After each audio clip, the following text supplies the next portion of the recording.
students, today we are going to start a new topic, that is KVL. KVL stands for Kirchhoff's voltage law, and it is also known as loop rule, and another name of it is Kirchhoff's second law. KVL states that summation of, I'm just using that sign for summation of voltage rises is equals to summation of voltage drop, and it should be in a closed loop. Mathematically, we can represent it like this, and it works on the principle on which it works is conservation of energy.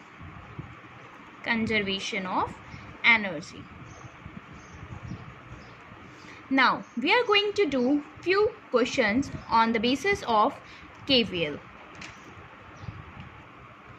So firstly, in this circuit, this is our first example. Firstly, we have to choose a loop. So here, this is our one loop, correct?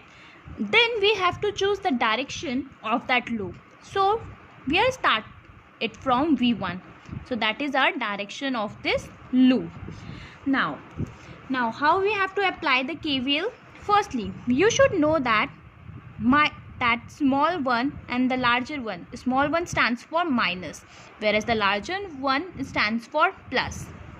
Okay, so smaller one, which stands for minus, it means that it is lower concentration, lower potential, we can say lower potential, and plus stands for higher potential.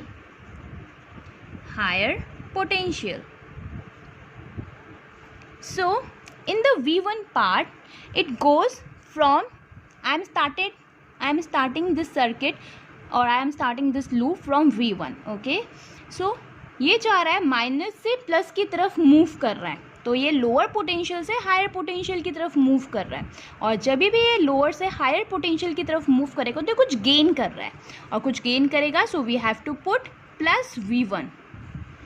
Okay, अब यहाँ से ये एक source है V1, तो यहाँ से current निकलेगी, दैट इज I.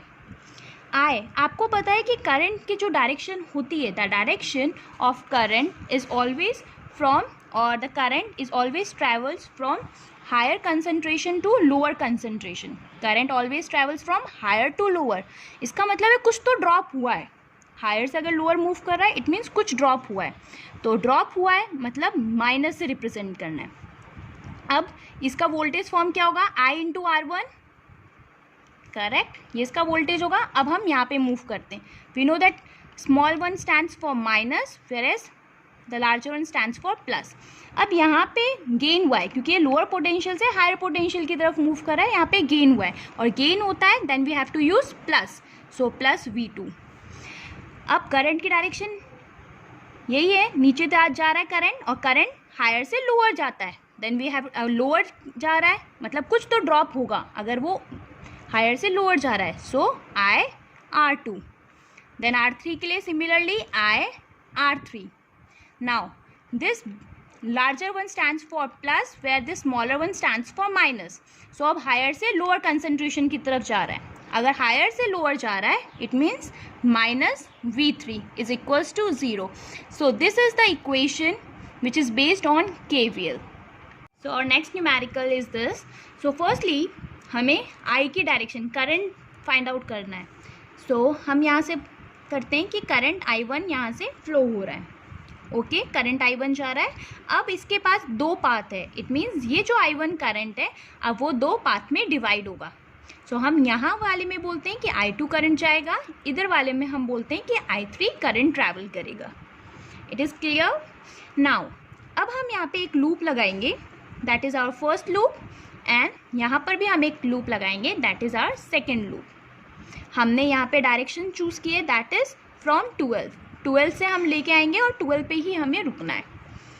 तो सबसे पहले हम KVL लगाते हैं in the left loop. KVL in left loop.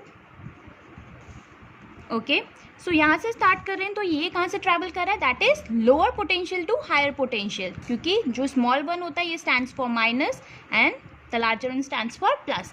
सो ये लोअर टू हायर की तरफ मूव कर रहा है. सो हम यहाँ पे लिखते हैं 12.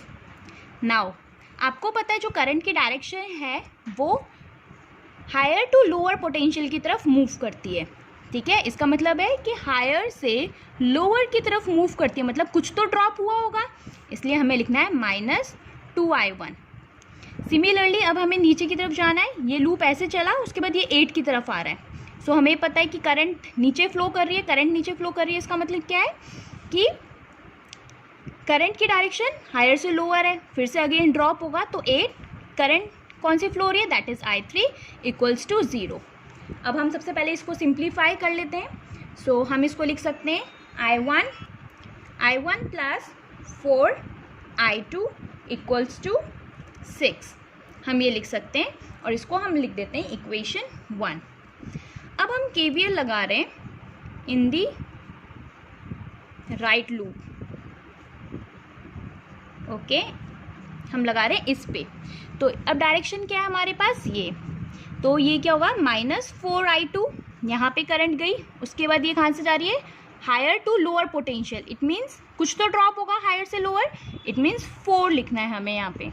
नाउ अब डायरेक्शन क्या है, हमारे अकॉर्डिंग जो करंट की डायरेक्शन है वो इधर होनी चाहिए थी. तो हम अगर ये इधर डायरेक्शन होती तो हम लिखते हैं -8I3, बट अपोजिट डायरेक्शन हो रहा है. It means we have to write +8I3 equals to 0. I am again explaining this. हमारे अकॉर्डिंग करंट की डायरेक्शन ऐसी जानी चाहिए थी. अगर ये ऐसी जाती तो हम लिखते -8I3, लेकिन जो करंट की डायरेक्शन है वो ऊपर की तरफ है, ऊपर से आ रही है. Then we have to write +8I3. हमारे डायरेक्शन के अपोजिट अगर कोई डायरेक्शन आ जाती है सो हमें यहाँ पे पोलरिटी चेंज करनी है and we have to write +8I3. अब हम इसको इक्वेशन 2 बोल देते हैं. एक और जगह पे हम KCL भी यूज़ कर सकते हैं. हम यहाँ पे KCL यूज़ कर सकते हैं. यहाँ पे हम KCL यूज़ कर सकते हैं. तो I1 इज इक्वल्स टू, यहाँ पर I1 किसके इक्वल होगा, I2 plus I3. So we can write I1 is equals to I2 plus I3 and we are giving it equation 3. Now solving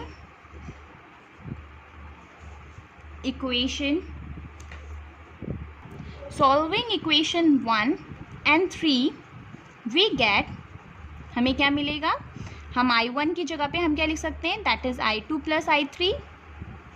हम इसकी जगह पे ये लिख सकते हैं +4I2 is equals to 6. Now 4 plus 1 5I2 plus I3 is equals to 6. This is our equation 4. Now we are solving equation 2 and equation 4. Solving equation 2 and 4, we will get I2 is equals to 1 ampere and I3 is equals to 1 ampere. Whereas I1 is going to be equals to I2 plus I3, so 1 plus 1 is equals to 2 ampere. Okay, आप अगर आपको किसी को भी कोई problem है यहाँ पे सॉल्व करने में तो आप कमेंट बॉक्स में लिख सकते हैं.